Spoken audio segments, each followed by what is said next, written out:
Yo, welcome back, man. Welcome back, man. It's good to see y'all. This is Wealthy Sibling, man. We on episode 35, bro. We on the road to 100, bro. We on the road to 100. I'm so hyped about this summer. I'm so hyped about uh the the possibilities and opportunities of this year. And one, I want to tell you going into this episode, man. You believe in everything that you perceive and manifest to be possible. One of the things that I added to myself is how the perceived evaluation I have of myself, right? What is my own evaluation, right? Because Marcellus Griffin, who was the founder and CEO of Griffin Speaks, creates the valuation of his company, right? When he sets out to create a billion wealthy mentees, and he creates a lifestyle guidebook for the culture called The Trade I Made. What else am I going to add to that? All the actions I take each day going forward. And I want to tell all my listeners, shout out to iHeart for continuously hosting our podcast on the iHeart network. We appreciate that. You can achieve it, but you're going to have to power through it. And all the pain, all the strife, all the struggle, all the day by day ups and downs and trials and woes, all of it's going to be on the road. All of it's going to be on the track. And it's going to be determined from your dedication, how far you will get, and how far and how long your wealthy status will be. Straight like that, man. So, welcome. We appreciate you. We appreciate you. All right. And yeah, y'all ready to get to it? As always, we are here to do what? We are here because of what? To change our family's money story. Change our family's money story. And it's probably gonna have to be us. We are the wealthy sibling, wealthy relatives. Now let's get into it, man. AI mania. Sometimes this will sound like a broken record, but you already know what type of show this is. We are investors, bro.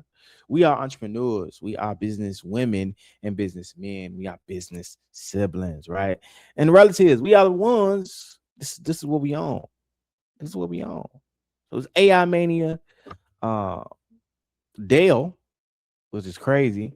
You never think about it, but on the market, they on an explosion, bro. It went up to probably $120 after hours, bro. 3 o'clock.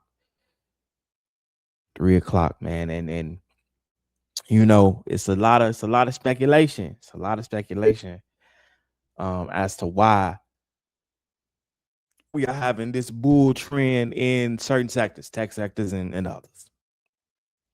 But if you can catch it, oh man, it's one heck of a ride, bro. It's one heck of a ride. And we gonna see what happened this month, man. Going into June. We're gonna talk about a few things, man. The Wayne Empire. One thing you should do in June, especially for the culture, is go see a scary movie. I believe it's 7, produced by the Wayans family. And one of the things that actually shocked me that came across my timeline as far as the moves that are happening in the entertainment industry was Zendaya. Miss Mary J, Black Mary J, is teaching us a very dope wealth lesson, and probably was meant to be silent. But whoever bust open the window, man, is great inspiration, especially for Black people, especially for the culture, man. Now, here's a question I'm posed to you: is the stock market becoming dependable on AI?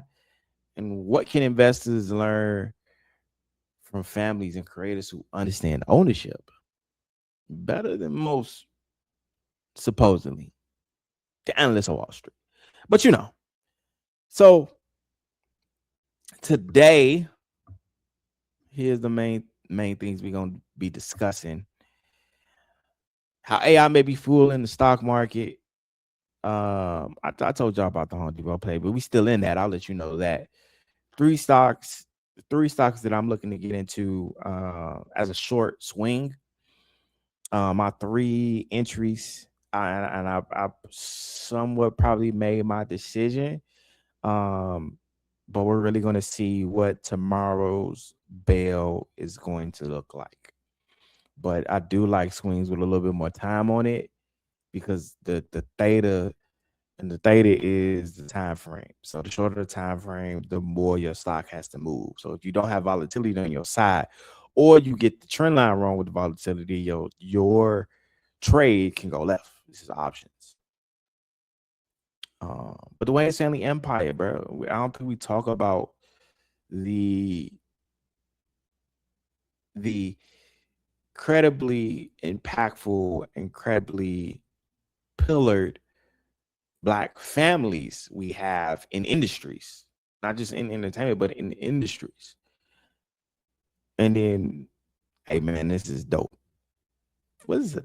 What Zendaya did for her team, our staff? It marvels at how I've changed and perceived her uh as an actress, as a businesswoman, bro. I'm gonna have to start watching a few of her interviews. She don't got. Hey, when you get on my when you get on my interview list, as to like, hey, I'm gonna have to see what she be talking about. You done did something. You done did something. But let's get into it, man. So here, my overall market insight. So let's do that first. My overall market insight is that certain sectors are going to continue to be bullish because the global powers are pushing into tech, anything that is related to AI. Some industry plays, so like Amazon and who's ever building the data centers and the people behind the data centers. So Home Depot, Lowe's may get a boost over time because it's still construction. You still gotta break ground. You should have to have materials that are going to be physically building the data centers, and outside of the direct partnerships for whoever may be involved in these actual data centers, right? So there's that. And then there's our stocks that are getting pushed from head of state to head of power on the global scale. So in June, here's the three swings that I'm looking at, which is Dell. Now, Dell is probably going to be my third out of the top three. And it's because Dell has already had its major upswing, and you might have a pullback. The pullback might not be as harsh. You might drop $10, max maybe, and then it might continue to go bullish. But you just don't know. And I only say that because let me see if I can pull this up for y'all. I'll pull it up for y'all. But I mainly only say that because it went from 320 to 420, 430 right now, overnight, more likely. And I'm just like, okay, it usually don't happen twice, and it don't happen with the same volatility. That's just the truth. Usually don't happen twice and don't happen with the same amount of volatility. So if I'm gonna get into it, I'm really gonna be waiting for this pullback at, like, let me see where it's at overnight. So, and I'll show this to you guys so you can see it. So it's at 437. I mean, not 437. I apologize. 433 overnight, and it gapped up. That's a huge gap. I'm not even gonna hold you. See it's just a huge gap. Like it's $100 move, bro. It's $100 move on Dell.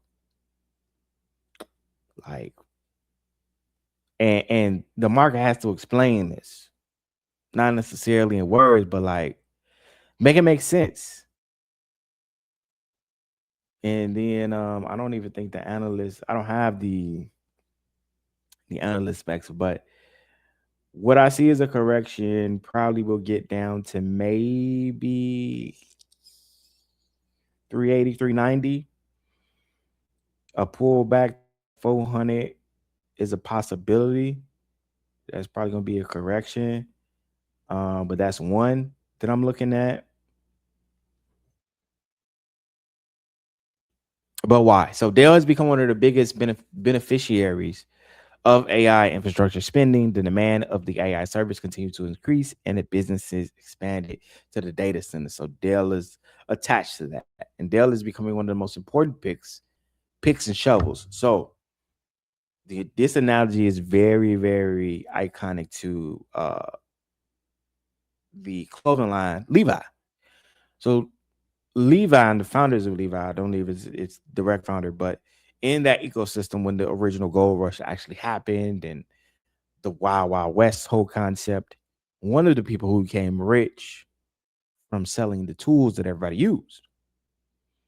Everybody in the century was trying to get gold. Some people actually did strike gold or strike oil. But one of the people who became rich, regardless of the outcome, was the person who gave all the tools away. And part of that founder was the person who founded the company Levi or Levi Jeans, right? He's a part of that ecosystem, right? Historical ecosystem. And Dell is becoming the picks and shovels of this AI gold rush, right? And so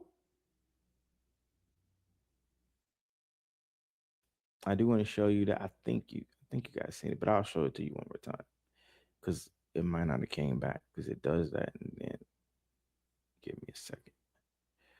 But nah, I know you're looking at it for sure. So I do want to pull this back up really quickly. Like I said, there was a really big gap. Friday it jumped from 320. I'm talking about any call you put in, any call, you made some money. But it gapped up from 320 all the way to 420. It might be a slight pullback, probably to 400, maybe 390 on a good correction. Um, but you just won't know till opening bell Monday. So that this is like my top three on a short swing. And then the other one, this one I am honestly like this is my so let me do that's number three. So number three is Dell. Second place is come on.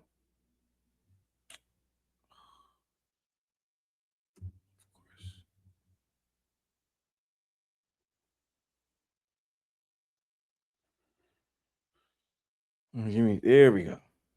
Okay.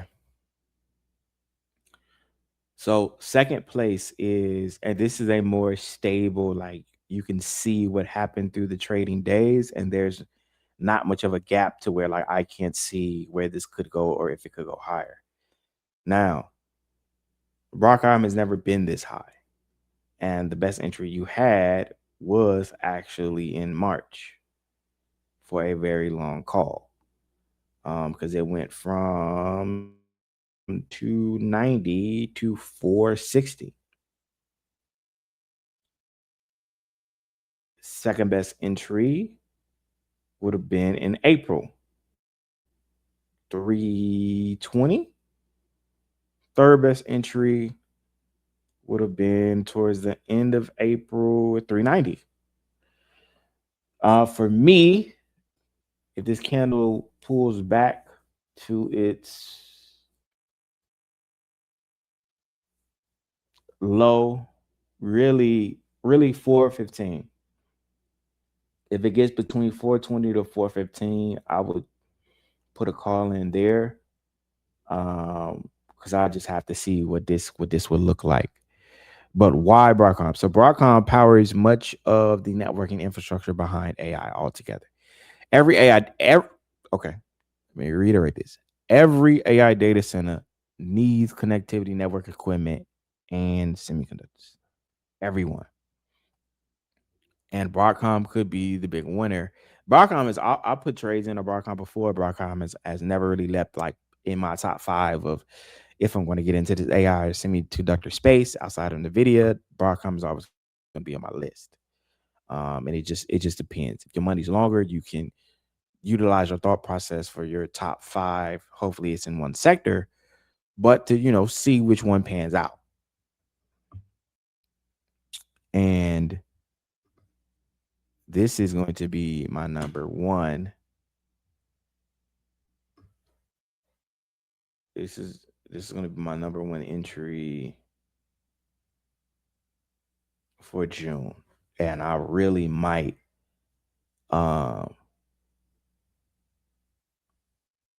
really might pull the trigger on this. If this pulls back on open to about 11, because I can take it dropping down to 10. If you enter in on 11, it's nothing but $1. Yeah, yeah. This OONDS, which stands for Otis Inc. Ondas Inc. Right. So what is Ondas Inc.? I did keep doing this, but Ondas Inc. operates within the drone technology industry and communications. It's a smaller but speculative opportunity for potential significant upside, which is the talk of the town. And it can integrate with the emerging technologies created for cybersecurity and AI related functions, right? Now, of course, here's the global markets. So now we went country and somewhat micro, in between macro and micro. Now we're going global. So billions continue to flow into these four industries: semiconductors, data centers, cloud infrastructure, and then power demand. Now, one of the other things that the global market is trying to pay attention to is how will China and the EU trade, if at all? Will it continue? What are the tensions? What is going on? The potential impacts is manufacturing disruption, right? Everybody knows about the historical Silk Road and the impact that China and the Asian world has had on manufacturing. They always tell you what has happened. What happened on TikTok, bro? Everybody and their mama said, "Hey, yo, all your shoes get made in China. 70% of your clothes, 80% of your clothes are imported from China or a non-American country." So if we stop moving in Asia land or in China specifically,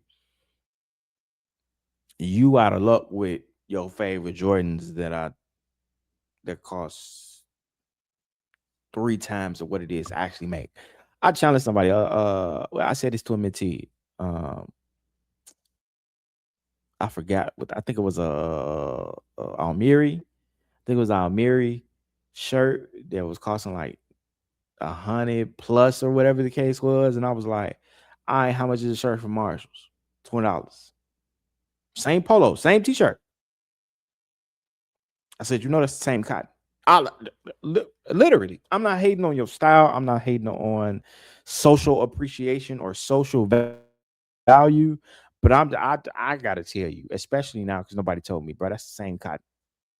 It literally costs the same to make that shirt. And if it's a little thicker, they're going to talk about like the thread count. So this polo from Marshalls might physically be, well, this isn't a polo from Marshalls, but this polo might specifically be $3 to make, and the polo that is branded with Ralph or whatever other brand that you can think of might be $5 to make or $6 to make, right?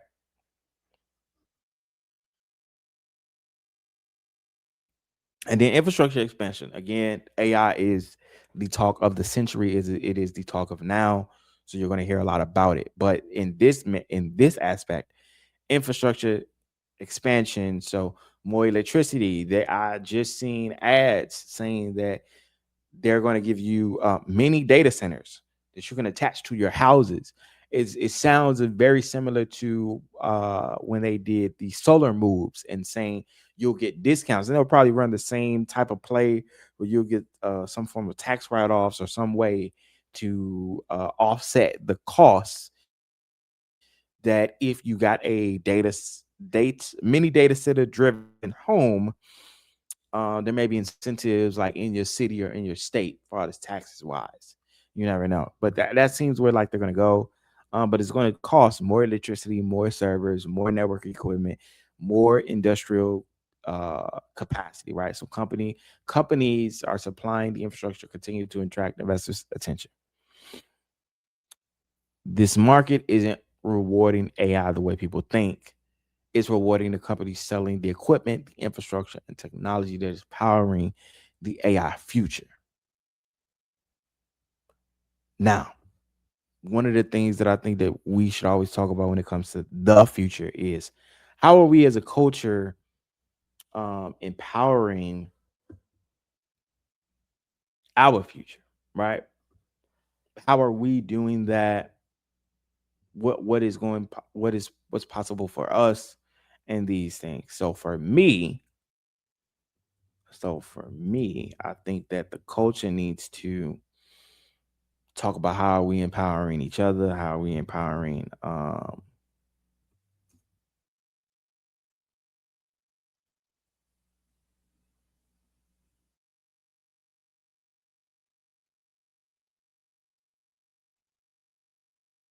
like what we doing.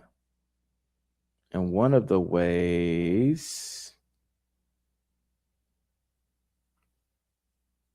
that we can do that is support pillar families, support what should be considered as a pillar black family, a pillar family for culture. The Wayne family, the Wayne brothers, the Wayne's family are producing the scary movie comes out in June. And I think we should just go see it. I believe that we should go see it. I think that the same way we went and ran to the theaters for Sinners, which is historically iconic, it will be on the mantle of classic black cinema. It has literally, and everybody has like their favorite black cinema, but there are like core classics, and Sinners will probably be in the top 5 of black cinema historically classic films. But I don't think that we talk enough about the mantle of black families, pillars, and industries from entertainment and otherwise. But let's just go here for the Wayans family. I don't think that they get their flowers too as being an iconic family. I don't think we talk enough about that. So why does the Wayans family build one of America's greatest economical ecosystems? And if you didn't know, now you know. So here's how. Here's why. So, let's get into it. The Wayans family. All right, when it's doing this.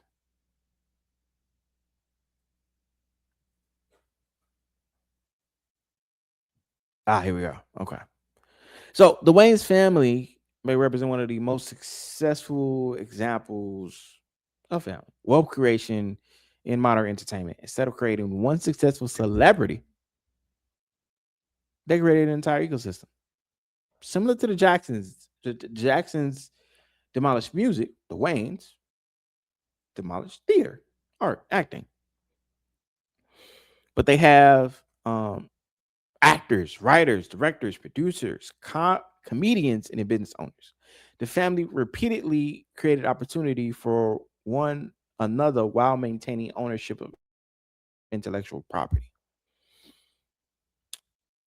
One of the most recent talked about and staple moves that they did as a family was Keenan. Keenan was the first, I believe, Wayans that went into the main atmosphere.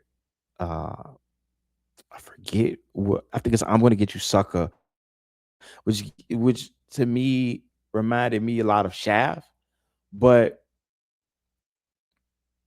he was the focal point and he was the starting point, and then he also created um Living Color. Living Color is one of the most iconic comedy specials series that I could ever think about, like literally. And all of our most iconic and who became some of the most wealthy black comedians, black sitcoms, even J Lo is in Living Color. So here's my question though, and you're gonna be like, bro, what you mean? I don't think you think about the Waynes the way you probably should. So my question to you is, are the Waynes rich? Are they wealthy? Did you ever Google it? Ask Gemini. That's how you can use AI. But what's the difference? Rich is high income. They got expensive lifestyle, you know, cash flow, short-term cash flow. But wealthy is ownership, assets, intellectual property, and multi-generational opportunity. An example of multi-generational opportunity, they're literally putting their kids, as a family, they're putting their kids in the movie. And they can afford to put their kids in the movie as producers, producers, writers. And one of the things that I respect to them, and I can classify them as a pillar, in my opinion, for us as a culture, they make their kids earn it, which is to me one of the most traditional things that black people can do as a culture. Yes, I have become successful. Yes, I have gathered wealth or riches that gives you different opportunities so you don't have to live the existence that is commonly lived out in about 80% of our community. But you will learn what the 80% of our community gets instilled with, which is hard work. You're gonna earn this spot, because I still remember the boy or the girl who comes from those boroughs because they're from New York, or comes from the inner city because I'm from Chicago, and comes from Indiana, comes from Gary, comes from uh low down Houston, comes from, you know what I'm saying, the other side of Atlanta, the other side of Georgia, like where you gotta hustle. Like it's kids this birth like that every day. So because God has blessed you and given me this life to give to you, you still gonna earn it. Like as if you lived in Brooklyn, like you lived in Queens, like you know what I'm saying? Like you gonna be built like that. And even for my kids, you're going to be built like that. One thing about you that Shaq said, he was like, I'm rich. You're not rich. I promise you. I will look. This is one thing for sure. You're going to understand the value of hard work. You're gonna understand it. Because I think with great wealth become it's gonna sound corny out, but great wealth becomes great responsibility. Shout out to Spider-Man. I really do believe that though. And I can't just have you as a part of this pillar family, as an example, going back to the Waynes. I can't just have you out here like start of the people that want this in this world. No. Just because we get to change our family money story don't mean that we change our traditions. We built like that. But it is other examples though. So other examples are like the Jackson's family that I brought up earlier, the Smith family. And then one successful family member can change the entire household, but we all should still follow. But several successful family members can change an entire generation. And for me, I think that the strongest wealth building strategy may not be from individual success. It may be from creating opportunities from the people around you. So I have a brotherhood to where, and we've talked about this, but to where if one of us makes it, we understand that as a family, we have the opportunity to change the rest of our unit or brotherhood's circumstance. Now, I believe in Rick Ross said this on Asset Over Liabilities. I watched that episode and it was the way he worded it. And I think Shaq did this as well. But he became successful, and whoever he deemed value in his unit, his brotherhood, he said, in order for you to stay around me, you must become an asset. It is not just a handout. God has blessed us in this predicament as a family, as a brotherhood. But what skills do you have? Because I know you as a man, you have skills. All my brothers have skills that can be utilized to make them greater men. But what skills are those? All right, cool. I'm going to put that to use somewhere. Because the level that I'm going, you must elevate. I don't ever need you to change as my brother because there's a reason why we are together. Similar to the Wayans family, there's a reason why we are together. But I do need you to follow the guidelines and understand the evolution that we are having as a family. And I think that that's a principle that should be strongly implemented in the culture. I'll say that. And one of the things that I think should be strongly implemented and learned from the culture is, and I really, really thought that this was really, really dope. Really, really dope. And I'm pulling this up because I want you to actually see it. All right. So, okay, cool. There's no what's the name to it. Sometimes it has it. So, Zendaya is going viral after giving her crew. I don't even know how many people's in her crew, but crew means that there's more than one person.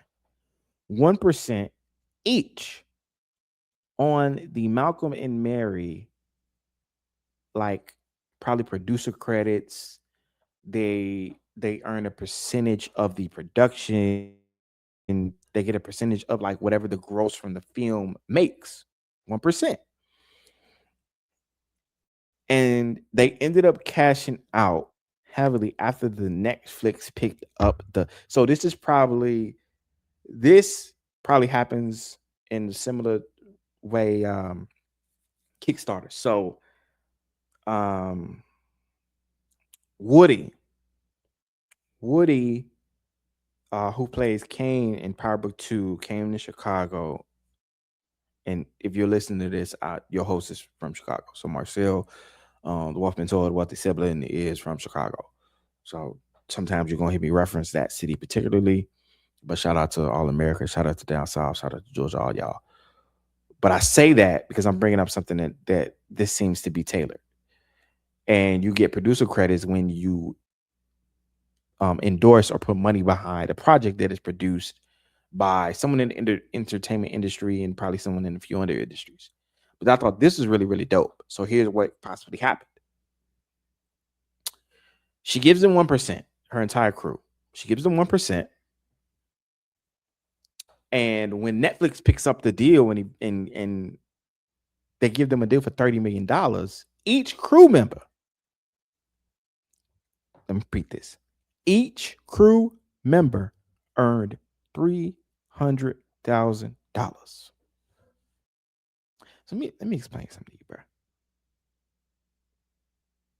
She don't have to do that. She's wealthy. She's in the Spider-Man series. She can sing. She's made music that was very good. She has some singles. I know that for a fact. She had her run on Disney, which is is where we learned about Zendaya. And then she took it to level 3 when she became Mary J in the Spider-Man series. She's in Marvel. She cool. And the Malcolm and Mary thing was just icing on the cake because it was pretty good. She said, "Hey, look, I know who I'm married to, but I still have a culture to inspire. So when I look in the mirror, there's a culture that I inspire." And I thought this was really, really dope. Zendaya was somebody who I know about, but this when I heard this, the level of respect that I've inspired and beholded of her now is like 10x, right? So Zendaya reportedly gave all the members percentage of interest in the Malcolm and Mary, right? And what does this show, right? So why don't companies share ownership? The companies, do they really think about their people? But her as a businesswoman thought about her people. Most employees, they earn salaries, they earn bonuses. If you're lucky, you earn bonuses. You get commissions, you get salaries, but owners and the ones who care about their people show appreciation, gift them with equity and future cash flow. What she did was more than a paycheck. It was even more than profit sharing. But what she did was shift the aspect of how we have to think about money. We, who as a culture goes a lot without. And when we finally become wealthy, do we really think about each other? That type of businesswoman, that type of CEO, that type of person. Oh man, imagine if every black woman moved like that. You know how many and we were financially aware, we were financially literate. Bro, you gave each crew member, that means that you gave them an opportunity because money can come and go. But you gave each crew member an opportunity to change their family's money story forever. Literally. That's enough. Okay.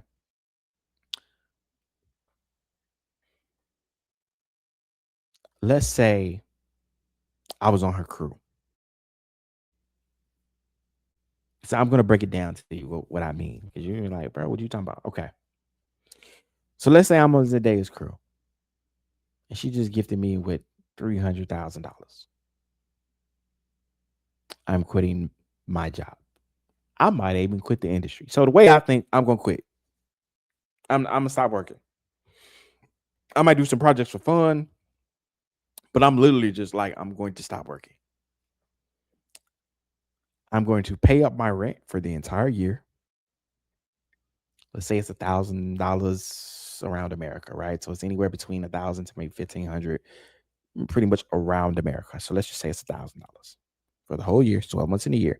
Only cost me $12,000 to pay up my entire rent for the entire year. I don't have to worry about it. I know where everything is. I don't have to make major moves. I can sit back, relax, and plan going into 2027. Done. I still have $385.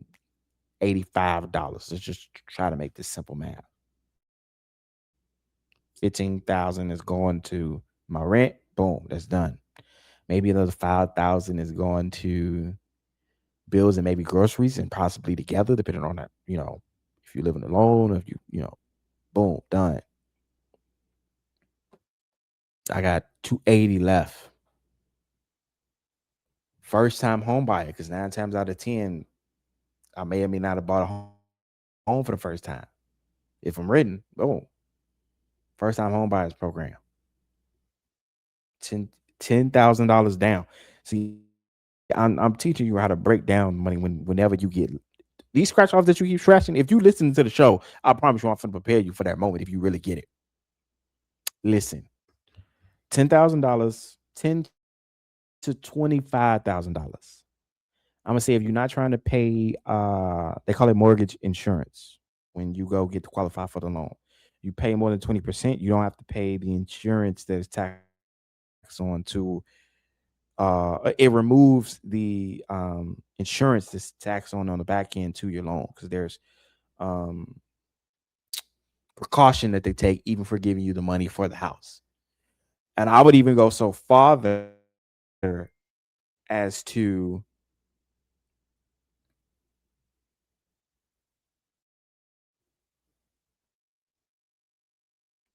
I would even go so farther as to do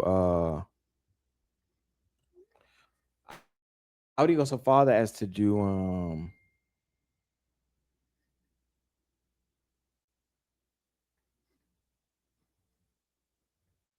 give me 1 second, John, my bad.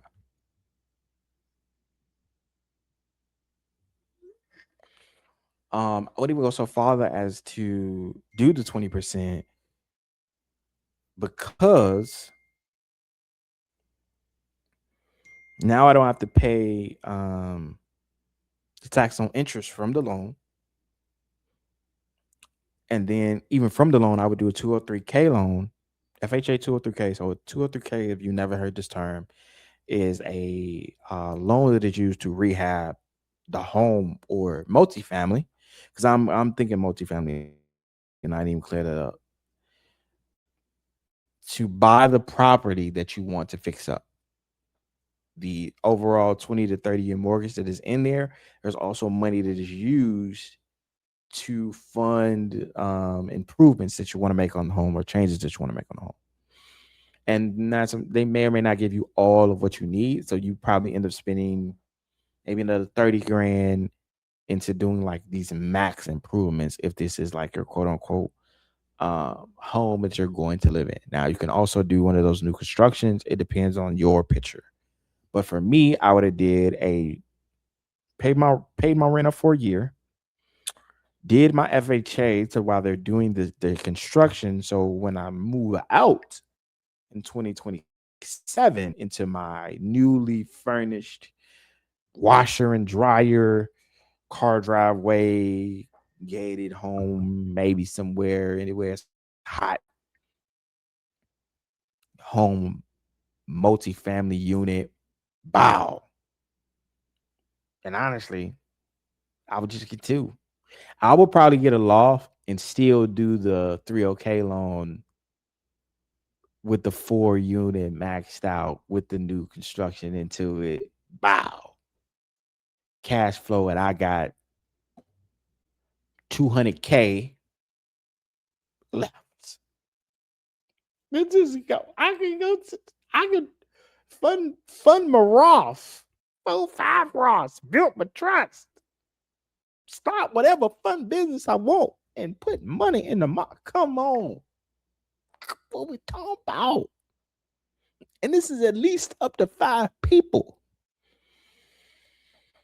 Come on, man. Come on, man. I don't think you see it, man. You gotta clap it up for it. You gotta clap it up for it. You gotta clap it up for it. You gotta clap it up for it. So I want you to understand. I want you to see this. I make sure that you see this, okay? And read it. Zendaya goes viral after gifting her crew, basically via equity, via ownership, and Malcolm and Maria, which was on Netflix, and it was pretty good. I really did like it. It was a necessary informative reality of how we as men and women and human beings probably should do better in relationships. But what ended up happening is that our crew members got $300,000, bro. Come on, man. Come on, man. So with that, this is episode 35. Yeah, we ain't even thought about Scary Movie 6 specifically, but well, we did, but um, But with that, man, you learned a lot. Hopefully, you guys a lot. We talked about a few topics, but I really want you to think about these things as we go into the summer, as we go into 2027. AI will continue to drive the market, so you should be will continue to drive the stock market. So you should become an investor. See, I didn't say trader. No, you should become an investor. There's a lot of hype around, man, these day traders, man, we making money, and I love the viral sensations of these black trader groups. Where it's really really dope. I love the feeling I get from it, but I know the reality of when you in this market and you press that buy button. When you in this market and you pressing that sell button. When you in this market and your option, because a lot of them are doing options and they may be doing futures, but either way, the candle don't go right. I know the feeling. When the candle go great, I know the feeling. It's amazing. But becoming an investor, change your mindset around the dollars that's in your hand. But Dell, Broadcom, and Otis remain key names in my June watch list. The Wayans family demonstrate and build why they are a pillar that of family economics that we need to pay attention to. And Zendaya's story remains epic. Shout out to Mary J. But intellectual property ownership should be something that the culture should focus on, especially if you are going to call yourself the wealthy sibling. You need to be focused on. So, man, talent, connections, and ownership. Make it. But if you enjoyed the episode, as always, man, like, share, subscribe, join the Wealthy Sibling family as we continue to discuss investing, entrepreneurship, ownership, and changing our family's money story, right? Building generational success. And let them know, man, I'm going to be the wealthy sibling. I'm going to be the wealthy relative. And through these conversations, and we're going to have some more guests, like we will have guests that come on during the summer. We're going to talk about all of our journeys of being the one who is taking the path that our family sometimes are afraid of doing, sometimes don't have the discipline to do, and the journey and the things that we don't talk about, right? Being the wealthy sibling isn't always cracked up to be, but we do it with a purpose. We're going to talk about all those things in between, man. So like, share, subscribe, and we appreciate y'all for sure.